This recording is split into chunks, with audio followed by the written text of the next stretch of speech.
بہبہائی اپنی تحقیق پیش کرتے ہیں اور کہتے ہیں کہ جب اہل حرم کا کارواں شام میں داخل ہوا، جمعہ کا دن تھا، مسجد اموی بھری ہوئی تھی، پہلے نماز جمعہ ادا کی گئی، جمع غفیر لگا ہوا ہے، لوگوں کا مجمع ہے کہ یزید ملعون نے اپنے ایک خطیب کو اشارہ کیا کہ منبر پہ جائیں اور جو کچھ بھی ہو سکتا ہے وہ بکے۔ توجہ فرمائیے گا۔ دوسرے علماء کرام یہ تحریر کرتے ہیں کہ قصر یزید تھا، یزید ملعون نے مختلف ممالک سے بڑے بڑے سفراء، امراء، سلاطین اور بڑے بڑے لوگوں کو اپنے قصر میں بلایا تھا۔ کیوں؟ تاکہ اپنی تعریف اور ستائش کا قصیدہ لوگوں کے سامنے پڑھا جا سکے اور معاذ اللہ اہل بیت حرم کو رسوا و ذلیل کیا جا سکے، خاری سے انہیں خاری اور ذلت کے منہ میں ڈھکیلا جا سکے۔ لیکن عزیزان گرامی، میں ایک جملہ کہنا چاہتا ہوں، وَتُعِزُّ مَن تَشَاءُ وَتُذِلُّ مَن تَشَاءُ۔ اللہ جسے عزت دے دے اسے کوئی ذلیل نہیں کر سکتا، اللہ جسے ذلیل کر دے اسے کوئی عزت نہیں دے سکتا۔ یزید جن کی رسوائی چاہتا تھا، اللہ نے اسی کے قصر میں انہی کی مدح و تعریف کر دی۔ اب عزیزان گرامی، اس نے حکم دیا کہ منبر پہ جائے اور جتنا ہو سکتا ہے یزید، معاویہ، ابو سفیان اور بنی امیہ کا قصیدہ پڑھے اور جتنا ہو سکے حسین، علی اور اولاد علی کی اوپر لعنت کر سکے، سب و شتم کر سکے۔ اب عزیزان گرامی، وہ بکا ہوا مقرر، بھاڑے کا وہ خطیب منبر پہ آیا اور آنے کے بعد جو کچھ بھی ہو سکتا تھا اس نے بنی امیہ کی تعریف میں بکا اور جتنی بھی مذمت ہو سکتی تھی اہل بیت حرم کے لیے کہا، علی اور اولاد علی پہ سب و شتم کیا۔ اب عزیزان گرامی، سید سجاد نے جیسے ہی ان جملوں کو دیکھا، غضب کی نظر سے اس کی جانب دیکھ کر کے کہتے ہیں، وَيْلَكَ أَيُّهَا الْخَاطِبُ اشْتَرَيْتَ مَرْضَاتِ الْمَخْلُوقِ بِسَخَطِ الْخَالِقِ فَتَبَوَّأَ مَقْعَدَكَ مِنَ النَّارِ۔ وائے ہو تجھ پر اے خاطب کہ تو نے لوگوں کی خوشنودی اور مرضی کے عوض اللہ کی ناراضی کو مول لیا، بس تو اپنا ٹھکانہ جہنم میں تلاش کر۔ توجہ فرمائیے گا عزیزوں، سب سے پہلے ہمارے مولا نے کیا کہا؟ وَيْلَكَ أَيُّهَا الْخَاطِبُ۔ مولا نے اسے خطیب نہیں کہا بلکہ خاطب کہا۔ کیوں؟ اس لیے کہ خطیب میں اور خاطب میں فرق ہوتا ہے۔ خطیب وہ ہوتا ہے جو خطبہ دے، خاطب وہ ہوتا ہے جو لوگوں سے خطاب کرے۔ خطاب سیاسی بھی ہو سکتا ہے، خطاب کرنے والا بکا ہوا بھی ہو سکتا ہے، لیکن عزیزوں جو خطبہ دیتا ہے، جو خطیب ہوتا ہے، وہ جو کچھ بھی بولتا ہے قربتاً اللہ بولتا ہے۔ اور دوسرا فرق یہ ہے کہ جو خاطب ہوتا ہے وہ کبھی کبھی بولتا ہے، لیکن جو خطیب ہوتا ہے وہ دار پہ بھی چڑھ جائے۔ نعرے حیدری، حیدری، نعرے صلوات۔ بس عزیزوں، یہاں سے بہت توجہ چاہتا ہوں، اپنی گفتگو کا آغاز کر چکا ہوں۔ عزیزان گرامی، مولا نے کہا اشتریت مرضات المخلوق بسخط الخالق فتبوا مقعدک من النار۔ مولا نے اپنے اس جملے سے لوگوں کو اوپر یہ واضح کر دیا کہ دیکھو، جہاں پر علی اور اولاد علی کو اوپر سب و شتم کیا جا رہا ہو اور جو سب و شتم کرنے والا ہو اس کا ٹھکانہ جہنم کے سوا کچھ اور نہیں ہو سکتا۔ علی اور اولاد علی کے اوپر سب و شتم کرنے والے کا ٹھکانہ جہنم کے سوا کچھ اور نہیں ہو سکتا۔ محمد و آل محمد صلوات۔ اللہم صلی علی محمد و آل محمد۔ اب عزیزان گرامی، سید سجاد غضب کی نظروں سے یزید ملعون کی جانب دیکھتے ہیں اور کہتے ہیں، یا یزید، اذن لی ان اسعد هذه الاعواد فاتکلم بکلمات فیہن رضا اللہ ولہؤلاء الجلساء اجر و ثواب۔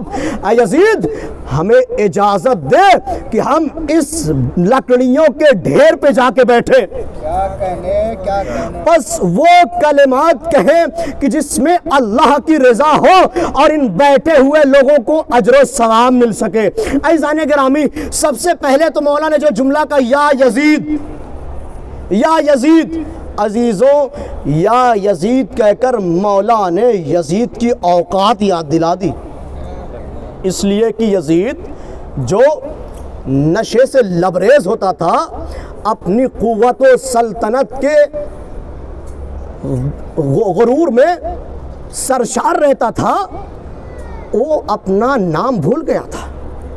کوئی اسے امیر المؤمنین کہتا، کوئی اسے حاکم وقت کہتا، کوئی ولی المسلمین کہتا، تو جو جتنا زیادہ مال پاتا وہ اتنے زیادہ القاب سے نوازتا۔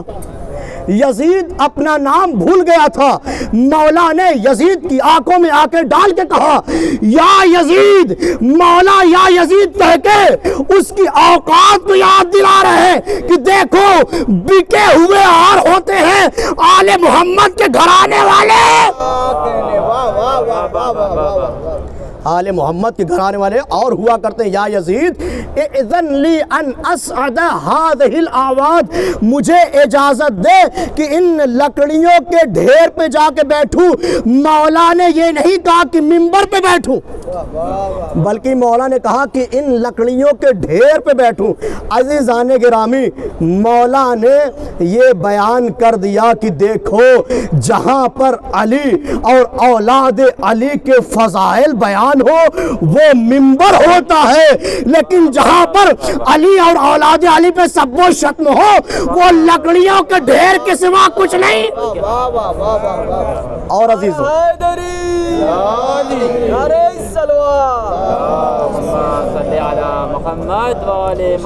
بہت توجہ چاہتا ہوں عزیزوں۔ اور چوتھے علی نے اس کلمہ اعواد کو اپنے دادا پہلے علی سے لیا تھا۔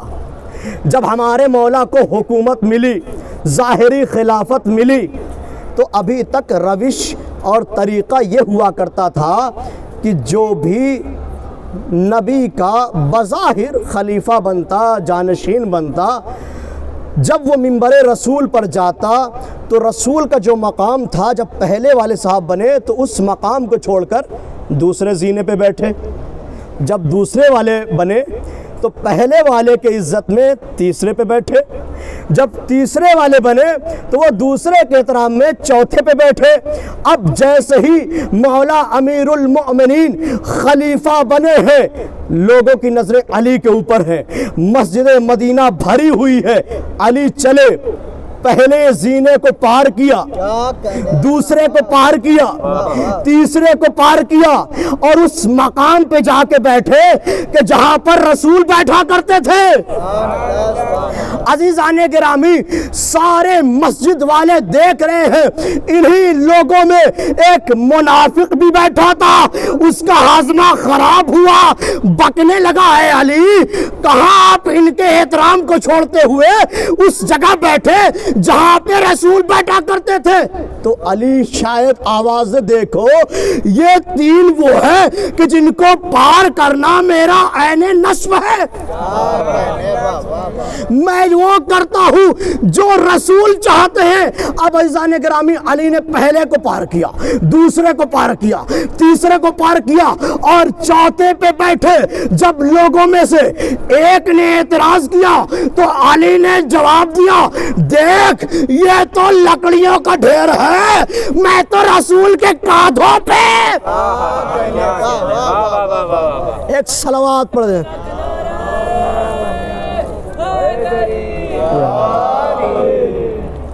میں تو رسول کے کاندھوں پہ بیٹھا کرتا ہوں۔ عزیزان گرامی، مولا نے فرمایا یا یزید اذن لی ان اسعد هذه الاعواد فاتکلم بکلمات فیہن رضا اللہ ولہؤلاء الجلساء اجر و ثواب۔ عزیزان گرامی، قصر یزید میں یا مسجد اموی میں مولا سید سجاد واقعہ کربلا کے بعد سب سے پہلے خطیب ہیں، توجہ کریے گا، سب سے پہلے ایسے خطیب ہیں کہ جنہوں نے منبر پہ آنے کے بعد فضائل اور مصائب کو بیان کیا ہے۔ توجہ کریے گا، فضائل اور مصائب کے ایسے گوشے، ایسے دریچے واقعے ہیں کہ جو غیر تھے وہ اپنے بن گئے، یا لفظوں کو بدل کے یہ کہہ دوں کہ جو حرملا تھے وہ حور بنتے نظر آئے۔ اور عزیزوں، مولا امام سجاد مجلس پڑھ کے یہ بھی بتا رہے ہیں کہ دیکھو مجلس کا معیار ایسا ہونا چاہیے کہ اپنے غیر نہ بنے بلکہ غیر اپنے بن جائیں،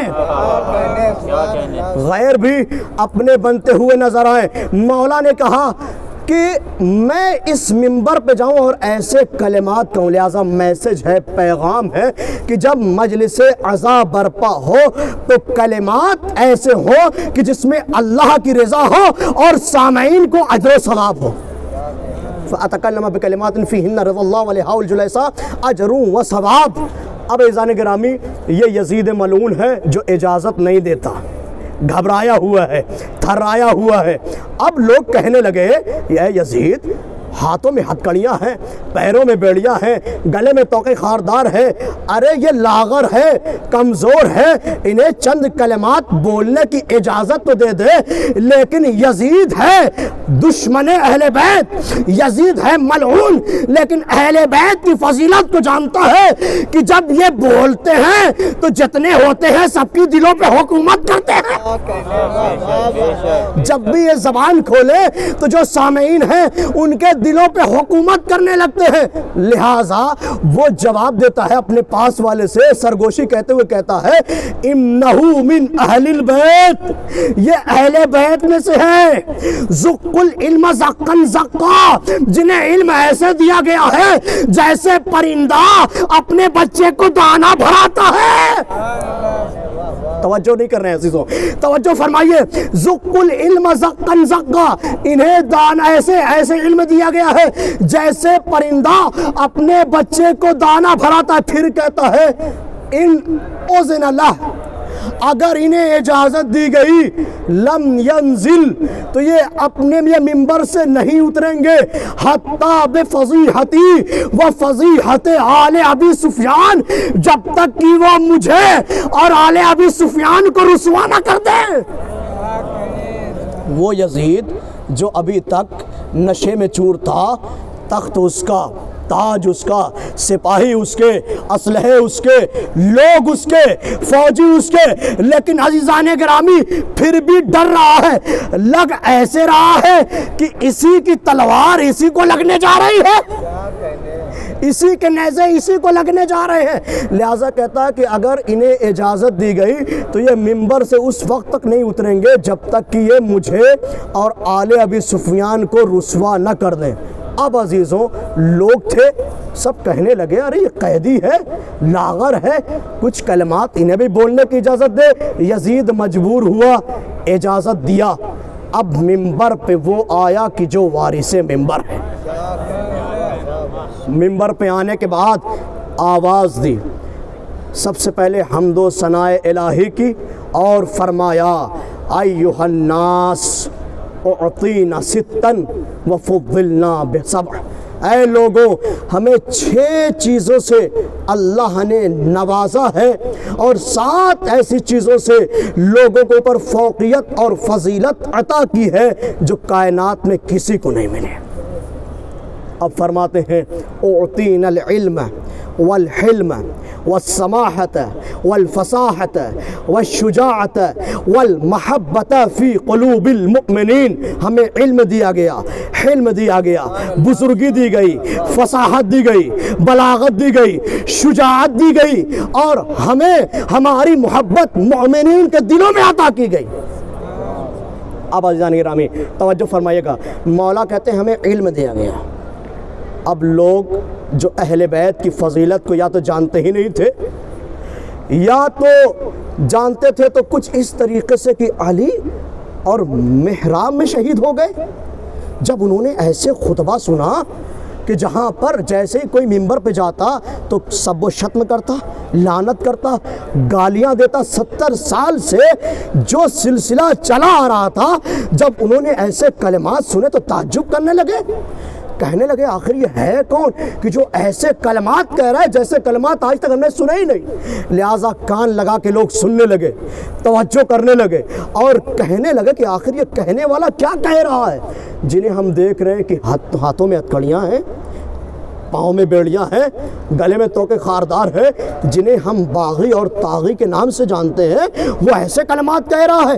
مولا کہتے لوگوں ہمیں علم دیا گیا، اگر تم بھول گئے ہو تو میں تمہیں یاد دلاتا ہوں وہ علم جس کے بارے میں رسول نے فرمایا انا مدینۃ العلم وعلی بابها، میں شہر علم ہوں اور علی اس کا دروازہ ہے، جس کے بارے میں علی نے فرمایا علمنی رسول اللہ الف باب من علم، رسول اللہ نے مجھے علم کے 1000 باب سکھائے، ینفتح لی من کل باب الف باب، کہ میں نے ہر باب سے 1000 باب وا کیے،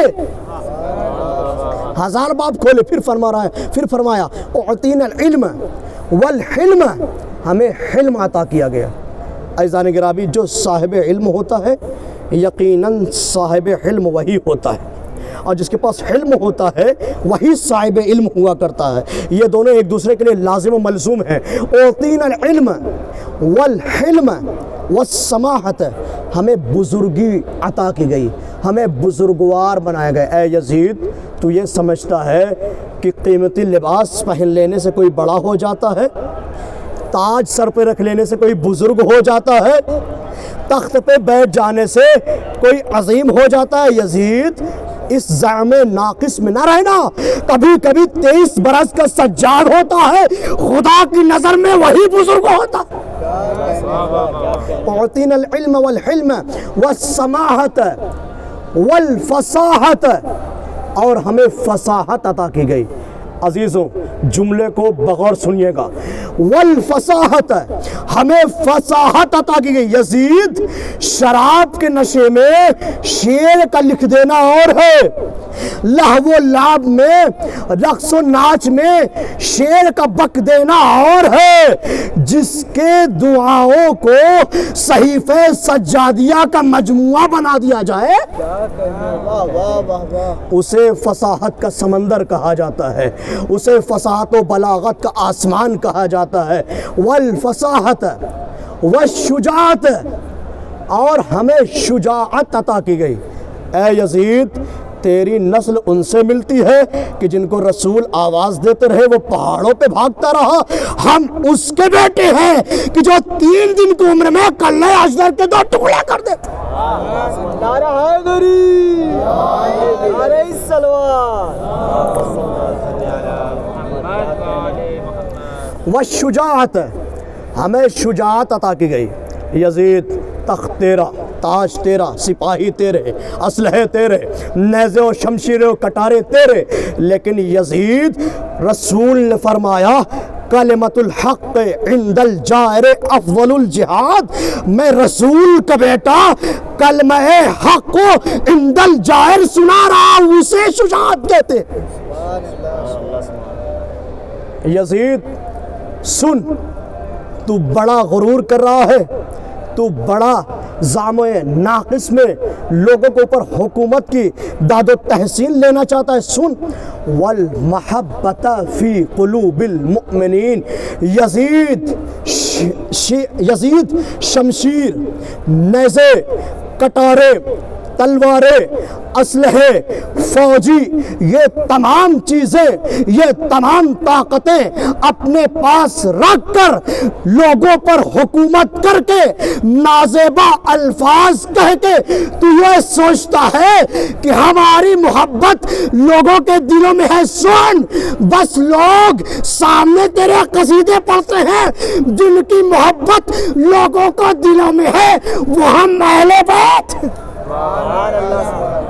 وہ ہم اہل بیت ہیں۔ عزیزان گرامی، اہل بیت علیہ الصلوۃ والسلام نے، معصوم نے، ہم شیعوں کے لیے، اہل بیت کے چاہنے کے والوں کے لیے کیا بہترین جملہ کہا ہے۔ لوگوں، جب اپنے دلوں میں اہل بیت کی محبت کی ٹھنڈک کو محسوس کرنا تو اپنی دعاؤں میں اپنی ماؤں کو یاد کرنا.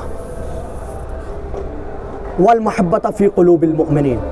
اس کے بعد اب مولا ارشاد فرماتے ہیں وَاسْفُضِّلْنَا بِسَبْعٍ. ہمیں 7 چیزوں پہ سے لوگوں کے اوپر فوقیت دی گئی ہے، فضیلت دی گئی ہے. اب عزیزان گرامی یہ 7 وہ چیزیں کہ جن کے ذریعے سے فوقیت اور فضیلت و عظمت و بزرگی و منزلت اہل بیت کو لوگوں پہ ملے، وہ سنیے گا. فرماتے ہیں کہ وَفُضِّلْنَا بِأَنَّ النَّبِيَّ الْمُخْتَارَ مِنَّا. ہمیں یہ فضیلت ملی کہ نبی اکرم صلی اللہ علیہ وآلہ وسلم ہم میں سے ہیں.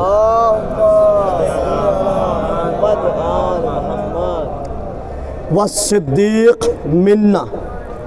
صدیق ہم میں سے ہیں. اب عزیزان گرامی جو لوگ صدیق کا دعویٰ کرتے ہیں، سجاد دربار یزید میں اس کی پول کھول رہے ہیں. والصدیق منا، صدیق ہم میں سے ہے. قرآن مجید نے انبیاء علیہ السلام کو صدیق کہا ہے، اور اسی طریقے سے رسول اللہ نے فرمایا ہے کہ ہمارے صدیق 3 ہیں. پہلے کو بتایا کہ پہلے صدیق مومن آل فرعون حضرت حزقیل، پھر فرمایا کہ دوسرے صدیق مومن آل یاسین حبیب نجار، پھر فرمایا کہ تیسرے وہ صدیق کہ جو صدیق ہیں، اور ان تمام صدیقین میں سب سے افضل ہے جو صدیق اکبر ہیں، وہ علی ابن ابی طالب.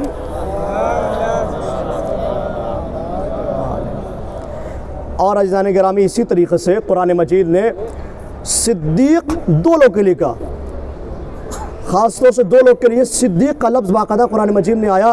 ایک جناب ابراہیم اور ایک جناب یوسف یا ایھا صدیق. جناب یوسف کو جب ان کے بھائی کنویں میں ڈالنے لگے، اور جیسے ہی وہ کنویں میں گئے، توجہ فرمائیے گا، جیسے ہی وہ کنویں میں گئے، کنویں میں پانی کم تھا، خشکی زیادہ تھی، کیڑوں اور مکوڑوں نے گھر بنا لیا تھا، زہریلے سانپ تھے، بچھو تھے. جیسے ہی یوسف نبی کنویں میں جانے لگے تو تمام کے تمام کیڑے و مکوڑے آپس میں مل کے کہنے لگے آگے بڑھو، کاٹو. عزیزان گرامی ان کیڑوں و مکوڑوں کے درمیان ایک سانپ تھا، وہ کہنے لگا نہیں انہیں کاٹو نہیں. ان لوگوں نے پوچھا کیوں؟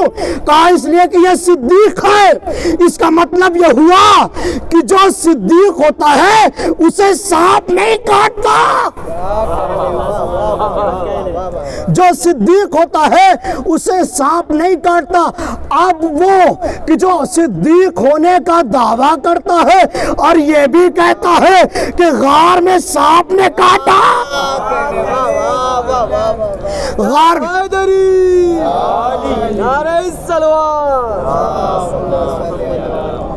توجہ فرمائیے گا، جو یہ کہے کہ غار میں سانپ نے کاٹا تو عزیزان گرامی 2 باتوں میں سے کوئی ایک ہو سکتی ہے، یا تو وہاں پہ سانپ نہیں تھا یہ جھوٹا تھا، یا پھر یہ صدیق نہیں.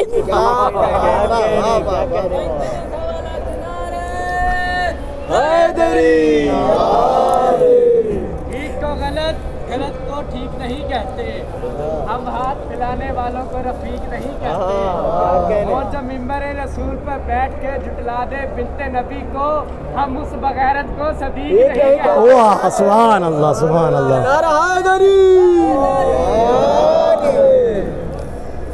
وفضلنا بأن النبي المختار منا والصديق منا واسد اللہ واسد رسول منا. اور اللہ اور اس کے رسول کا شیر ہم میں سے. توجہ فرمائیے گا، جملے پہ غور کریے گا. اللہ اور اس کے رسول کا شیر جناب حمزہ شہید احد ہم میں سے ہے، اور ہندا جگر خارات ان میں سے ہے. واسد اللہ واسد الرسول منا وسیدہ شباب اہل الجنہ منا. اور حسن و حسین جوانان جنت کے سردار ہم میں سے ہیں. اس کے بعد فرمایا وَالطَّيَّارُ مِنَّا. اور جعفر طیار جس نے رسول اللہ نے سند دی ہے کہ جنت میں اللہ انہیں 2 پر عطا کرے گا اور ان 2 پر کے ذریعے سے پوری جنت کی سیر کر رہے ہوں گے۔ مولا فرماتے ہیں کہ وَالطَّيَّارُ مِنَّا، جناب جعفر طیار ہم میں سے ہیں، وَالسَّيِّدَةُ نِسَاءِ الْعَالَمِينَ مِنَّا، صلوات محمد اور سیدہ فاطمہ الزہرا ہم میں سے ہیں۔ اور کچھ روایات میں ملتا ہے کہ آخری کلمہ جو مولا نے اس خطبے میں ان 7 فضیلتوں کے بارے میں کہا، انہوں نے کہا کہ والقائم منا، اور مہدی آخر دورہ ہم میں سے ہے۔ صلوات بر محمد محمد وآل محمد۔ عزیزان گرامی، مولا دربار یزید میں تعارف کرا رہے ہیں، بس چند جملے فضائل کے اور مصائب پہ آتا ہوں۔ مولا تعارف کروا رہے ہیں، ان تعارف کے بعد پھر فرماتے ہیں کہ میں مکہ و منا کا فرزند ہوں، میں زمزم و صفا کا فرزند ہوں۔ پھر فرماتے ہیں کچھ اس طریقے سے، میں اس علی کا بیٹا ہوں جنہوں نے ایک وقت میں 2 قبلوں کی جانب نماز پڑھی، ایک وقت میں 2 تلواریں چلائی، ایک وقت میں 2 نیزہ بارانی کی۔